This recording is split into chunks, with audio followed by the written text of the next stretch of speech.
This is the Mod Dwarf. It is quite a bit different than any multi-effects unit that I've had on this channel, or any I've tried for that matter. And it's not just the way that you edit through an internet browser, or the fact that it's a small crowd-funded project, it's more of the whole design philosophy behind it.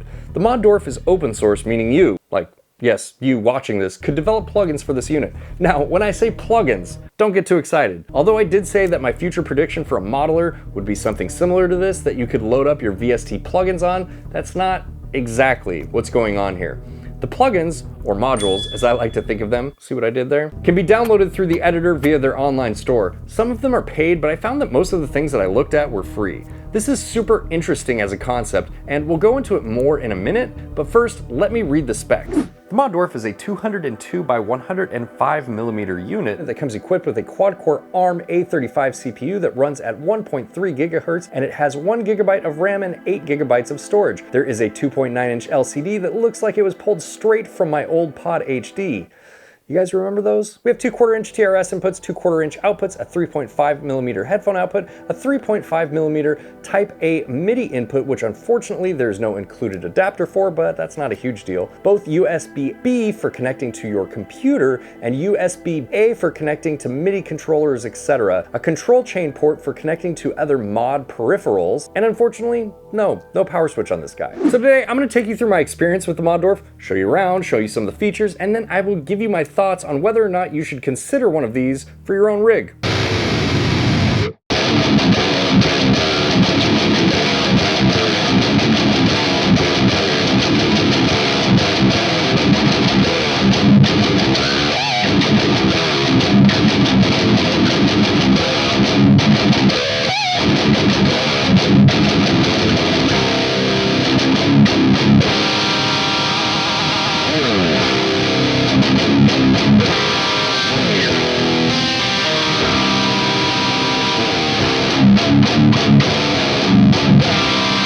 What's up guys, I have the Mod Dwarf plugged into this power amp pedal here that is powering this Mesa 4x12 cabinet. I'm going to use the Mod Dwarf as if it was my main rig. Now, I think that the Mod Dwarf actually serves its function a lot better in like a pedal board, and I will go into why that is here in a little bit, but I wanted to demo it this way because I'm sure a lot of you that watch my channel, you're probably interested in using this as like your main modeling rig. I also have an iPad over here, and I recommend using an iPad or your phone. The reasons will become apparent here very soon. This is a diesel.json file that I actually downloaded from the Mod Dwarf forum for the AIDA X player.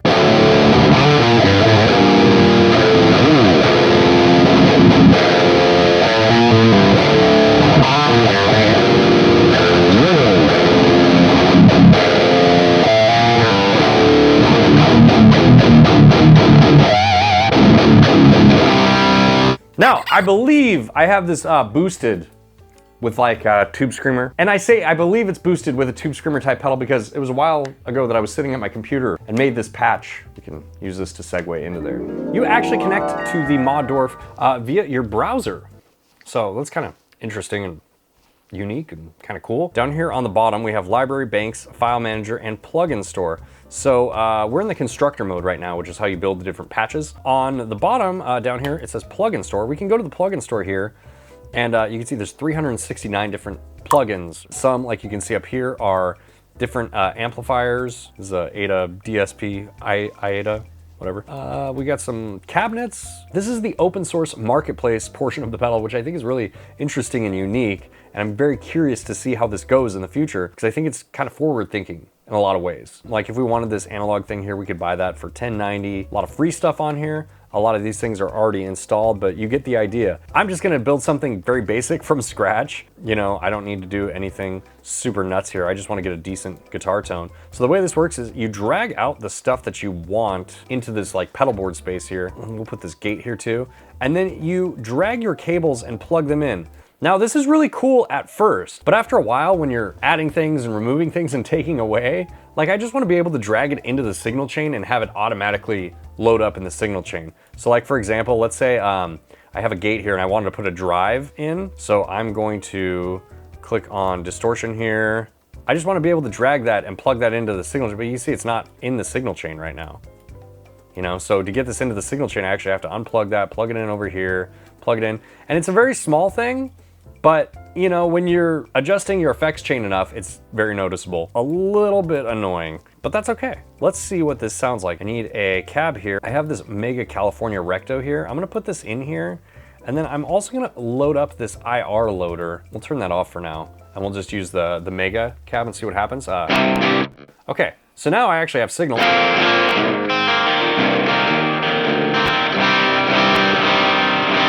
I'm clipping the Clipperson though, because I'm actually maxing out the CPU.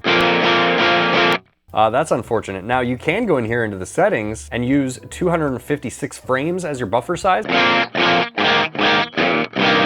And you can see that took care of the problem.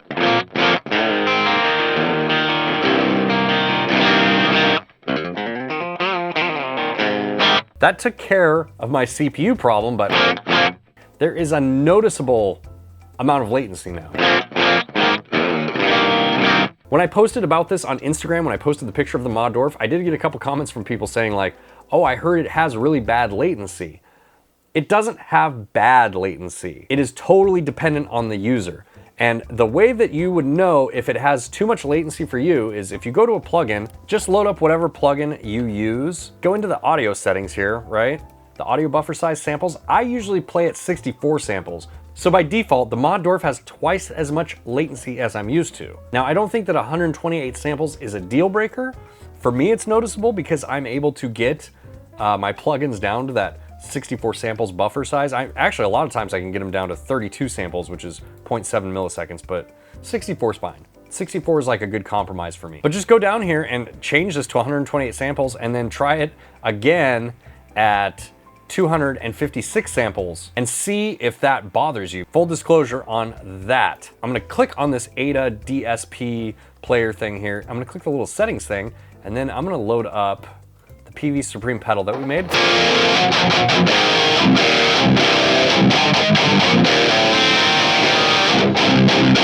And you can do this with any of the controls, but let's say we wanna program these controls like the basic ones, like the bass, mid, and the treble to these knobs that are on here. We are going to click these little sliders down here.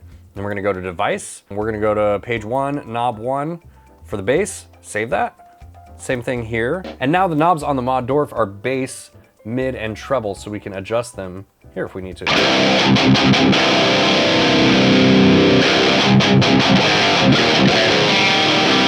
Let's actually get rid of this 𝗦𝗡𝗘 cabinet and just use our own IR. And that took down our CPU pretty considerably. So let's go back into the settings here and let's see if I can use the 128 samples buffer. So we'll turn that setting off. We'll go back. It's gonna load my pedal board up. We wanted to put in some effects as well. Let's see how many effects we can get away with. 𝗬𝗔𝗡𝗏𝗧. Let's do the 𝗬𝗔𝗡𝗏𝗧. That sounds crazy, right?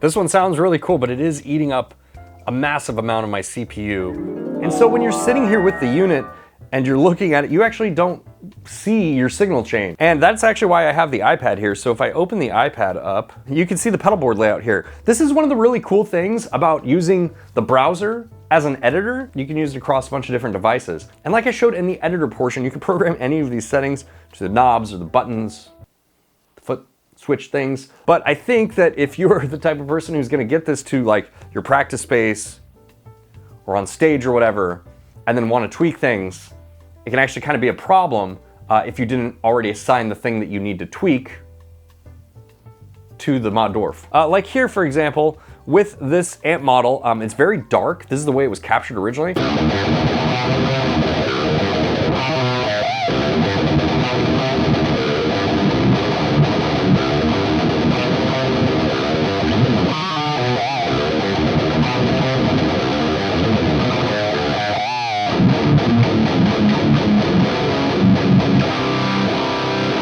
I did program the treble, the mid, and the bass here, because I figured, you know, those are things we probably want to adjust. So I can brighten it up a lot.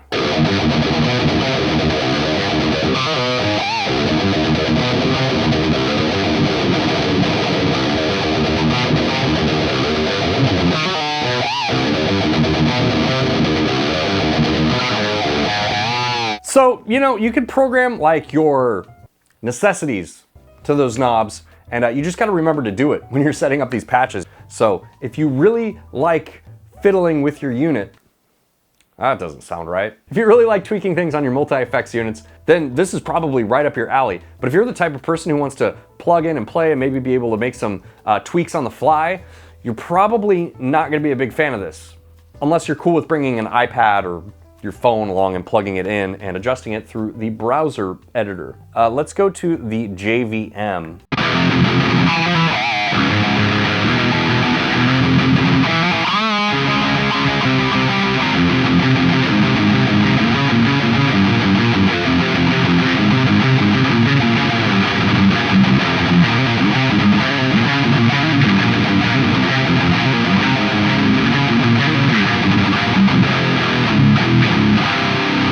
I will say also that the latency is not as noticeable, like when I'm playing it this way, as it was when I was sitting at the computer playing.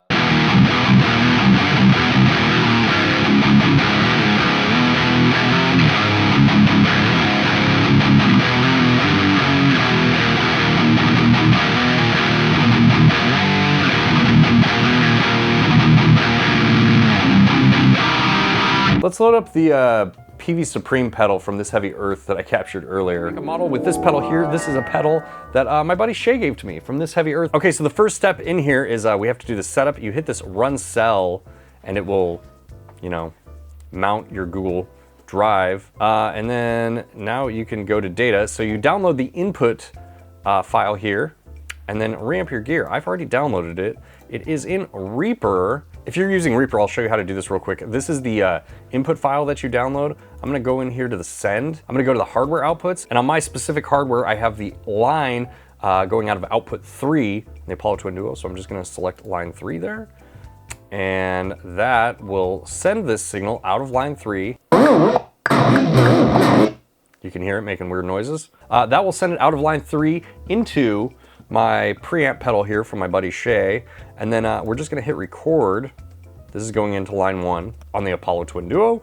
I'm gonna hit record, don't need a metronome, and then we're just gonna let it do its weird signal thing here that I don't necessarily wanna listen to because it's kind of annoying. Holy shit, it's 5 minutes. Okay, we're gonna let this do its thing and then we'll come back when it's done. Okay, so now that I have both of these captured, I'm going to export. We're going to call this target. And so now I am creating the target.wav file. Okay, target is in there. It gives you an idea of how much CPU this is gonna use on the Mod Dwarf. Let's go, more epochs is better, right? I think this is the thing. So let's go with like 1,000. I don't know, is 1,000 a lot?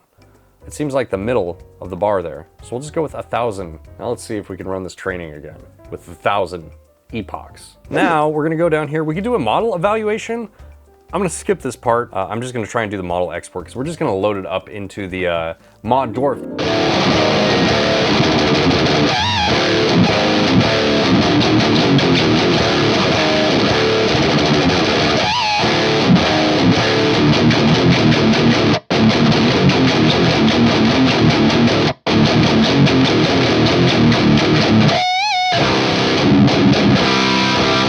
That is just the This Heavy Earth effects pedal. That pedal rips and it shows how good the capturing is. That reproduction of that pedal is very, very good. Maybe I'll have to do that with some amplifiers here in the future. It's pretty impressive.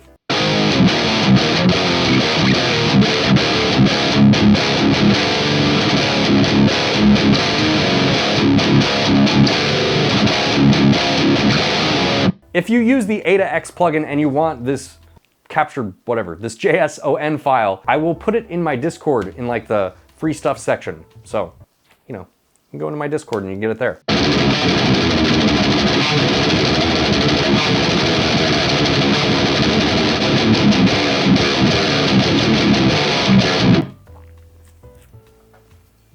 Pretty sick, dude. So I need to wrap up what I'm gonna say here about the Mod Dwarf with a couple caveats.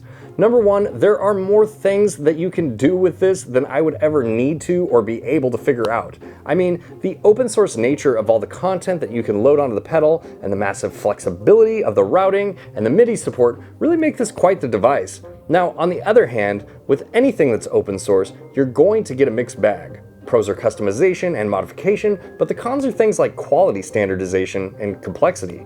And that doesn't apply to just the Mod Dwarf, but really anything that's open source. The addition of the AIDA X and now also the NAND player to load up an amp or pedal models really spice up your signal chain, and in my very limited experience with this, I was impressed. But on the downside, it does seem like the CPU is really limited, and I'm mostly chalking that up to optimizations with some of the plugins, but I really can't say for sure. The other thing that I was kind of thinking was a negative was the latency, but after playing with it through a cab, I didn't even really notice any.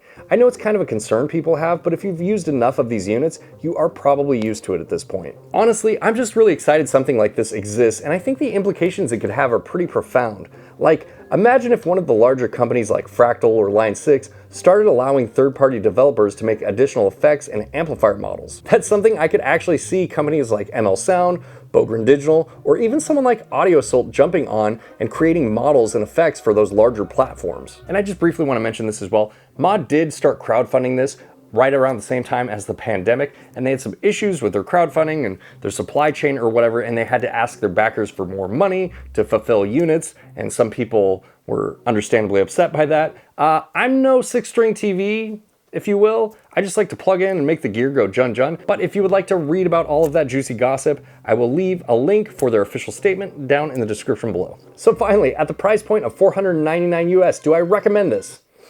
I have a hard time recommending it, unless you really like to get in and tinker with things. I think it is really cool for some of you, mostly for those of you looking for a player for your AIDA X or NAM models. And by the way, with NAM, it only does work with the nano or the very small models at the moment, but this development seems to be ever changing, so I'd check back on current information if you are interested in it for running NAM. But for a lot of you, I don't think that there's much that the Mod Dwarf will offer you that other units don't. Yet. And I say yet because not only is the Mod Dwarf relatively new, but Mod seems like a company that's still finding its footing. The open source design and completely customizable interface is something that's really enticing, and for some of you, I would say you'll hate this. Like, if you're an analog guy or gal that likes to plug in, spin some knobs and rip, definitely not for you. But if you like that sort of thing and $499 is in your budget, then I'd say rip it. As always, I'm really curious to hear what you guys think about this. Please let me know down in the comments. Thank you so much for being here with me, and I will see you in the next video. Bye, guys.